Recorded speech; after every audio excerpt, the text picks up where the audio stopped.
Welcome to On the Frontline, the Safety, Learning, and Operations podcast.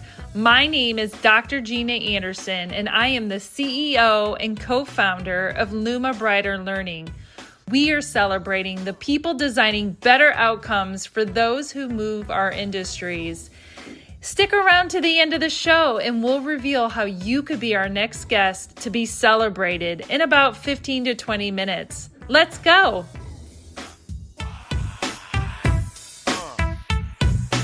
Hi, everyone, and welcome to my On the Frontline podcast, where leadership doesn't just happen in boardrooms, it actually happens on the front line in real time, under pressure, with imperfect information and real people counting on you. This is the Frontline Podcast, where we have real conversations about leadership, learning, and growth, and where the work actually happens.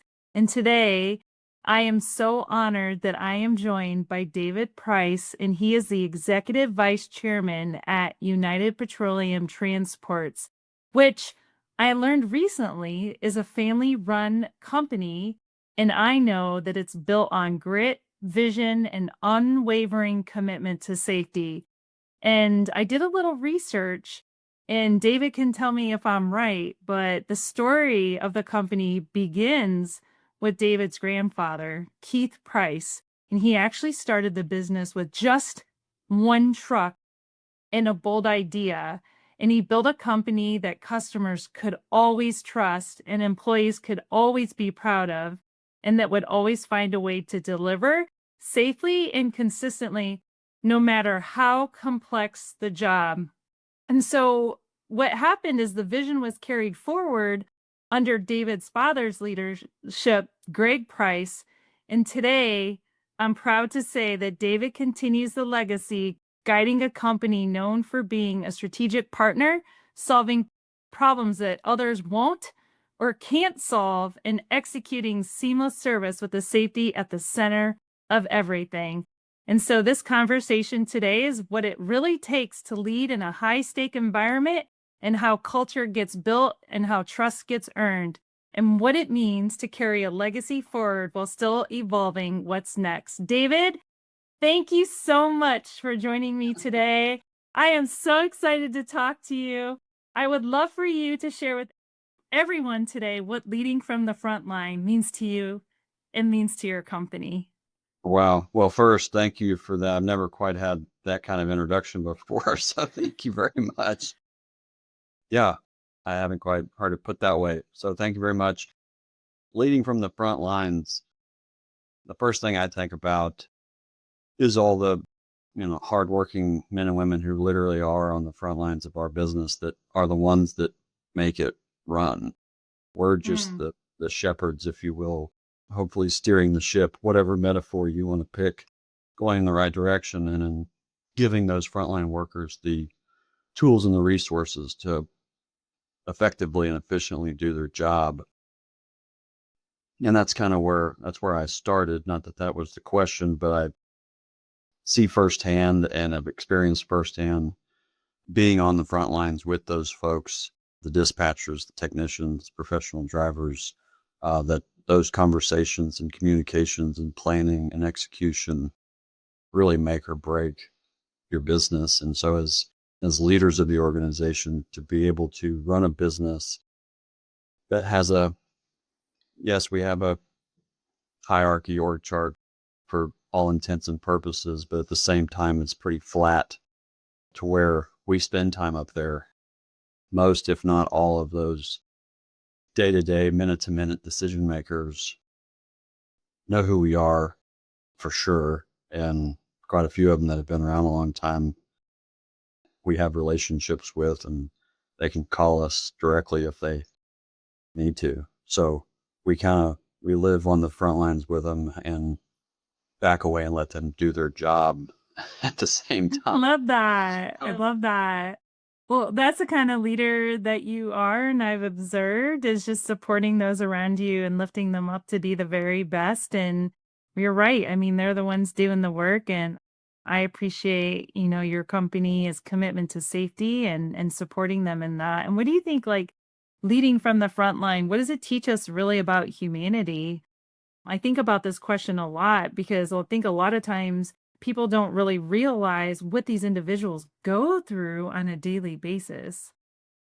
Yeah. So at the end of the day, it reminds us that, reminds me that we're all part of the same team, and no Mm. position is more important than the other. The example, again, I'm full of metaphors, but we're all spokes in the wheel that move the business forward. And so if one is, and each has its own particular place, you don't just have one spoke that makes a wheel move. So if one of those is broken or weak, it's protected by the others, but you can't have a whole host of them weak or else the wheel's going to break. So we all work together to keep moving things forward. Yeah, that is outstanding. I mean, a lot of times, this idea of teamwork and working together means everything. I mean, what keeps us together. We think about sports teams and different aspects of teamwork, but you're exactly right. Everyone has to be moving in the same direction. Have you seen in your company or in the industry in general areas where innovation might have like uncovered in areas that you might not have expected? Like kind of where people don't, I don't think often think of this industry as being innovative, and I see it all the time. Yeah, if you're not innovating, if you're not changing, then you're losing pace or you're slowly dying.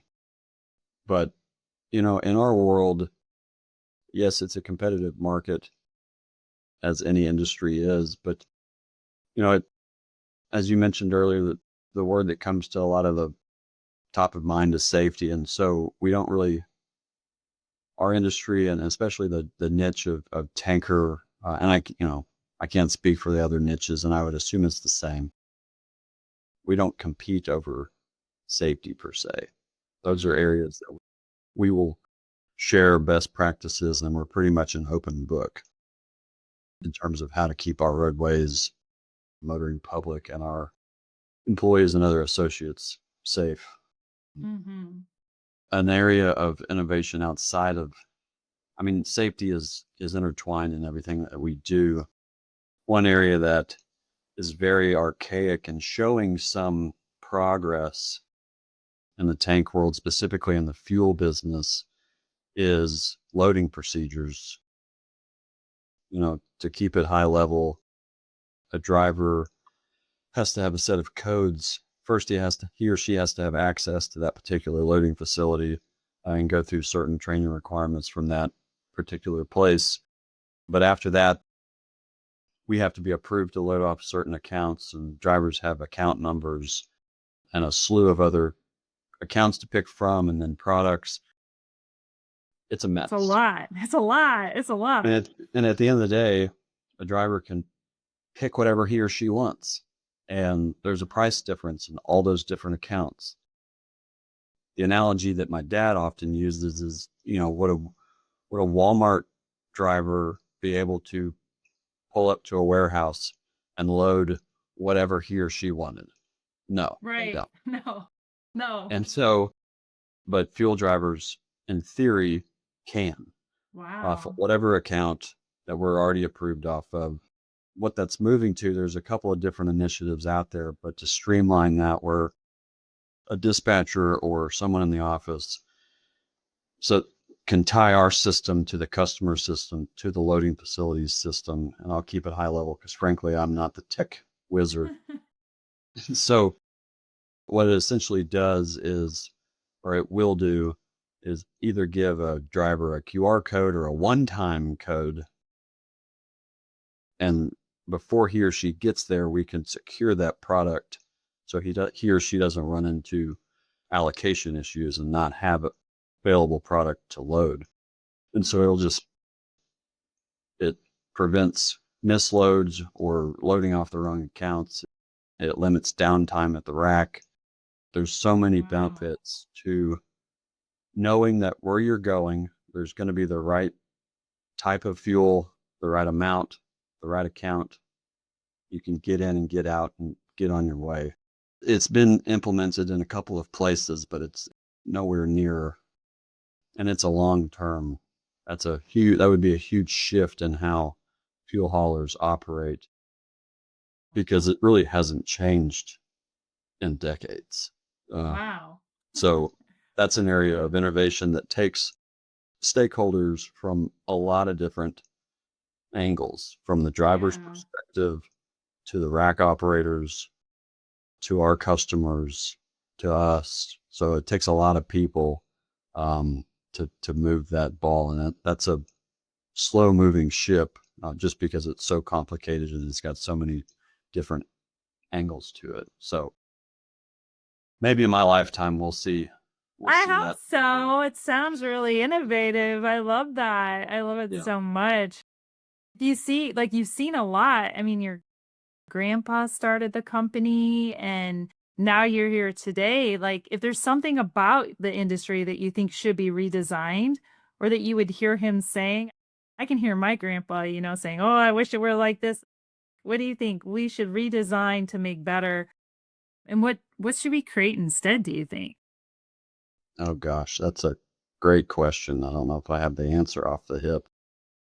On one hand, it's difficult to put myself back in his shoes because things have changed so much since the 60s. Mm, He moved on to a different life in 93, and a lot has changed since 93, yeah. 26. It would be interesting. What I think about often is, what would be his viewpoint if he was around a lot longer to see how this industry has changed in the Mm, areas that it has, from regulations and to truck emissions and just from equipment and technology, because we're really all tech companies that run trucks. At the end of the day, you have to be. So, true. which was not a thing even in 93, really. But yeah, that's a tough question to answer on what the next big shift should be. There's things that the location sites, in terms of, the fact that the only true way we know to put it in the right tank in the ground at a convenience store is the lids are painted a certain color. It's Oh, like, really? I didn't know that. I yeah, wondered that. I never you knew know, that. I love that. and certain customers paint them differently because certain states have Oh, different. Yeah, so you got to know where you're going and what color they're supposed to be. wow. So Well, that's that good to seems know. that Seems, seems pretty antiquated. yeah. When paint chips away and cars are driving over lids, or somebody maybe swapped lids Yeah. Well, there hopefully down is in a that lid. tank. Yeah, I hope hopefully once there you is open one. the lid, it's also marked down there. But Oh, okay. there's there's just, there could be a better way to ensure drivers put the and there's other products and ideas circulating around a solution for that as well. And so Oh, okay. I feel like some of the bigger obstacles that we face, there are people trying to solve those. And again, that takes buy-in from a Mm. lot of people. Yeah, So, I got it. That's a lot. That's a lot. What do you hope in 10 years from now? In 10 years from now, what do you hope that your work has done? Because I know how involved you are in the industry. What do you hope it has done to help move the industry forward? What do you want your legacy to be? oh gosh. I I've love this never question. Yeah, no, yeah, I've never thought about legacy. Isn't that for old people? I'm not old. No. Well, Uh, you just can leave your legacy. Today is Random Acts of Kindness Day, David. And there like you go. just a small moment, you could just go put a post-it out there in the hallway and tell someone, you're a winner, and then you've changed their whole day. I've witnessed you changing people's day. I mean, you're such a bright light and energy. So maybe you don't even know what your legacy is, but you're leaving it today. You're leaving it all the time. But you work so hard, you work so hard as a leader to bring teamwork to the forefront. So it's an Yeah, interesting thought. Hmm. yeah, and to me, and this isn't a softball answer because I know your background. To keep this industry moving forward, we need the next people to come into it, and so it's Hmm. access to education and specific education and interest that grabs people's attention to know and educate them not only on the expertise that's needed for this industry, or what's the word I'm looking for, that we are essential. Everyone realized that we were essential when COVID hit. So it is a very valuable profession to get into because you can see the benefit on a daily basis that you're providing to people that you don't know. If trucks in general stop, yeah, I mean, everything stops.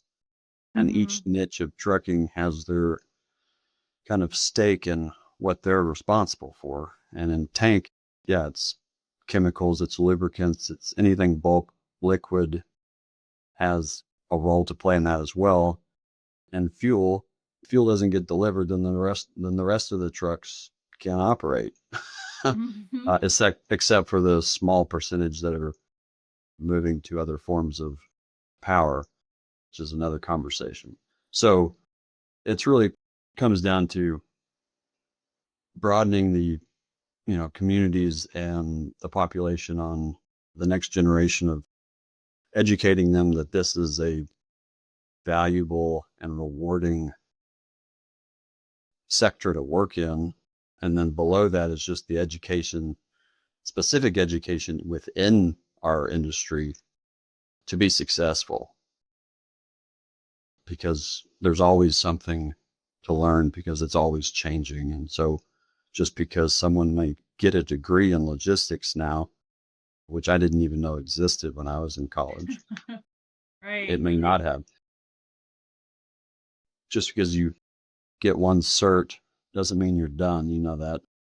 Mm-hmm. It's ever evolving. So, I love that. Learning is the seed of life, David. I love it. right. And I appreciate you because I've noticed in the past several years your involvement in the National Tank Truck Carriers Association and your leadership. And I don't know if you know much about pelicans, but do you know anything about a pelican? I'm not a bird person, but But I want to show you. So today I want to honor you with a Pelican Award.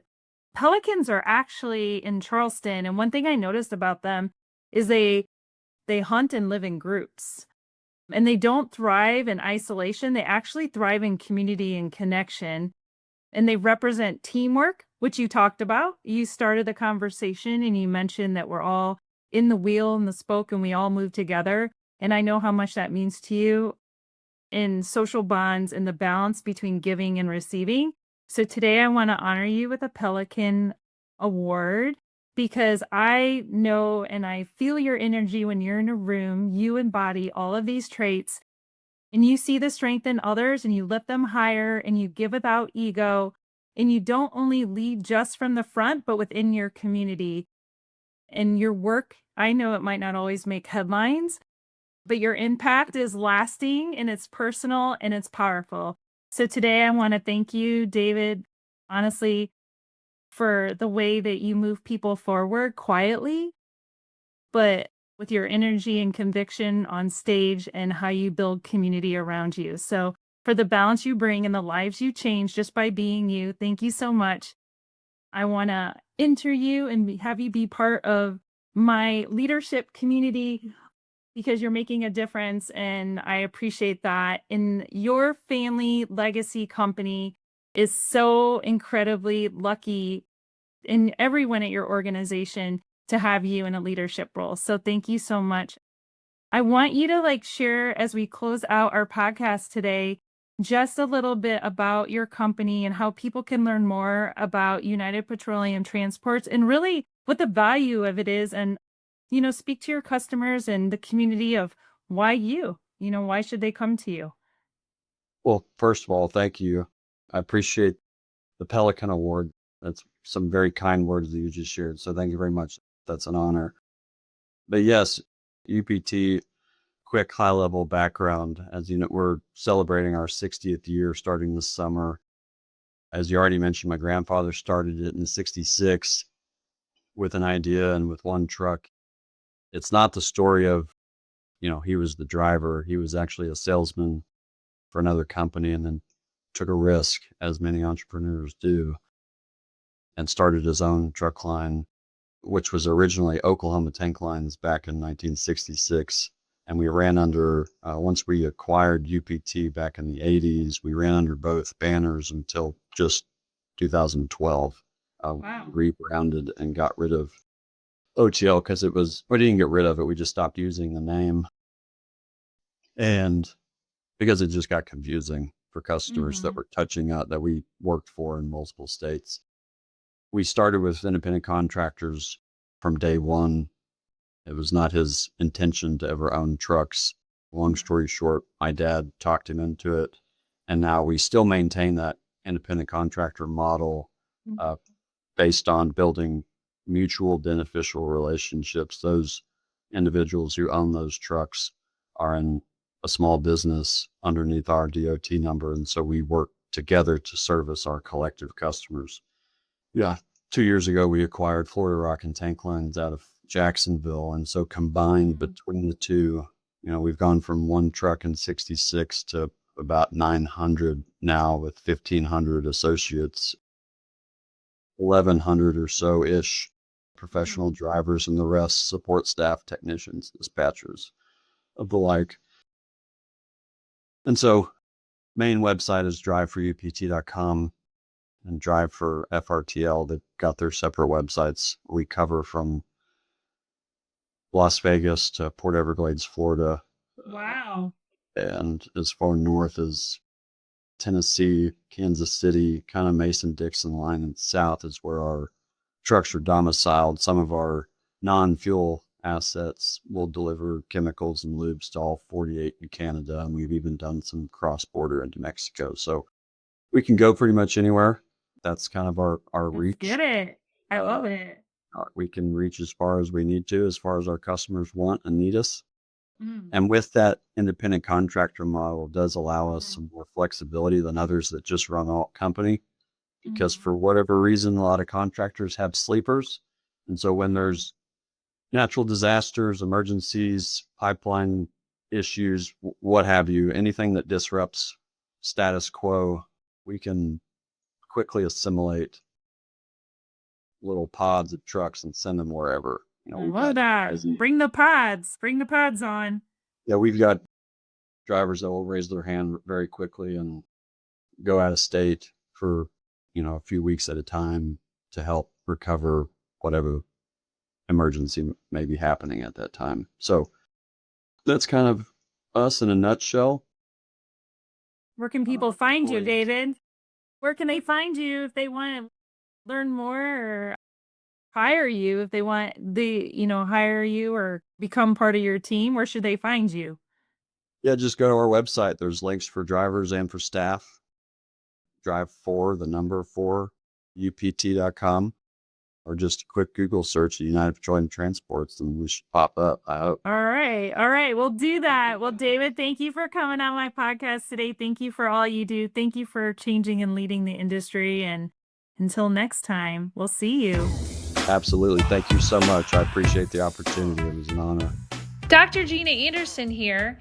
Thank you so much for listening to On the Front Line, the Safety, Learning, and Operations podcast. If you are a successful director, VP, or C-level executive, and you're solving some of the toughest challenges in training, engagement, and risk reduction, we would love to have you on this show. Please visit podcast@learningwithgina.com and apply to be a guest. If you got something out of this interview, would you share the episode for me on social media? Just do a quick screenshot with your phone and text it to a friend, or just post it on your social media channels. If you know someone that would be a great guest, tag them on social media and let them know about the show. And use the hashtag #OnTheFrontLine. I love seeing your posts and guest suggestions. It means so much to me. We are regularly putting out new episodes and content, so make sure you don't miss an episode and go ahead and hit subscribe if you like it. Your thumbs up, ratings, and review go a long way to help promote my show, and it means a lot to me and my team. You want to know more? Go to our website, learningwithgina.com or lumabrighterlearning.com, and follow me on LinkedIn and Instagram.